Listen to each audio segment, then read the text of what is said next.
अस्सलामुअलैकुम नाज़रीन।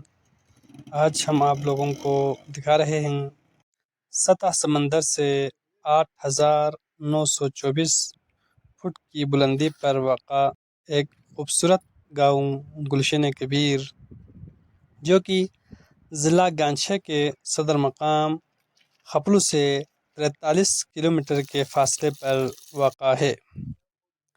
ये गाँव 350 चूल्हे और 3,000 नफूस पर मुश्तमिल है। इस गाँव के नज़्म नसक अंजुमन फलाह व बहबूद गुलशन कबीर चलाते हैं। गाँव में 4 बड़े मोहल्ले गोनपुन, खरखुर, त्रांजुंग और फरोल हैं। गुलशन कबीर का ब्रुख बहुत खूबसूरत ब्रुख है। ये गाँव से तकरीबन 2.5 घंटा पैदल ट्रैक पर वाक़ा है। अभी अर्गेनक सोशल वेलफेयर ऑर्गेनाइजेशन की काविशों से यहाँ पर जंगली हयात की अफजाइश हो रही है। यहाँ पर हमलन आइबेक्स और मारखोर वगैरह पाया जाता है। गुलशन कबीर का पोलो ग्राउंड शंदूर के बाद गिलगित बल्तिस्तान का सबसे खूबसूरत पोलो ग्राउंड है। यहाँ पर पोलो का खेल खेला जाता है। आइए गुलशन कबीर की सैर करते हैं।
वीडियो देखने का बहुत बहुत शुक्रिया। आप लोगों से गुजारिश है कि मेरे चैनल को सब्सक्राइब करें। अल्लाह हाफिज़।